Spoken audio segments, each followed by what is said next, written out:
సంగారెడ్డి జిల్లా Patancheru camp office ముట్టడిపై MLA Gudem Mahipal Reddy స్పందించారు. క్యాంప్ ఆఫీస్ ను ముట్టడించి ఫర్నిచర్ ను ధ్వంసం చేసిన వారిపై పోలీసులకు ఫిర్యాదు చేశామన్నారు. కాటా శ్రీనివాస్ గౌడ్ కు పార్టీ కార్యక్రమాలు ఏంటో కూడా తెలియదని ఎద్దేవా చేశారు. కాంగ్రెస్ కార్యకర్తలు చేసిన దుశ్చర్యను అధిష్టానానికి తీసుకెళ్తానని చెప్పారు. ప్రజాస్వామ్యంలో నిరసన తెలపడం, దిష్టిబొమ్మలను తగలబెట్టడం అనేది వాళ్ల హక్కు అన్నారు. రాజకీయాలు చేసే పద్ధతి ఇలా కాదన్నారు. రాజకీయ అనుభవం కూడా కాటా శ్రీనివాస్ గౌడ్ కు లేదని, అది మొదటగా నేర్చుకోవాల్సిన అవసరం ఉందని హితవు పలికారు గూడెం మహిపాల్ రెడ్డి. మీరు చేసే చీప్ మెంటాలిటీ ఆలోచన అనేది మానుకోరి, మంచి ఆలోచన చేయమని చెప్తా ఉన్నా. దీని మీద పోలీస్ వాళ్ళు ఇమీడియట్లీ యాక్షన్ తీసుకోవాలి. ఎస్పీతో మాట్లాడినా, ఐజీతో మాట్లాడినా, ఐజీ గిట్ట 4 గంటలకు వస్తూ ఉన్నాడు.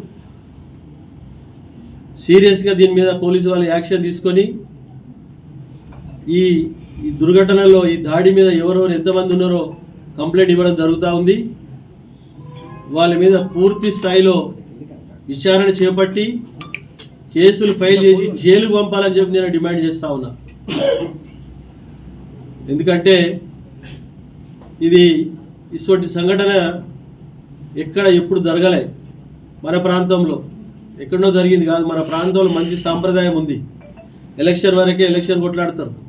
దాని తర్వాత కలిసిమెలిసి అభివృద్ధిలో పార్టిసిపేట్ చేస్తారు, సమానంగా భాగస్వాములు అవుతారు.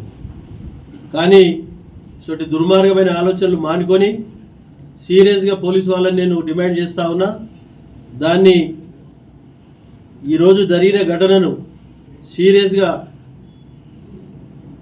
మీకున్న అధికారాన్ని పూర్తిగా ఉపయోగించి వాళ్ళ మీద కఠిన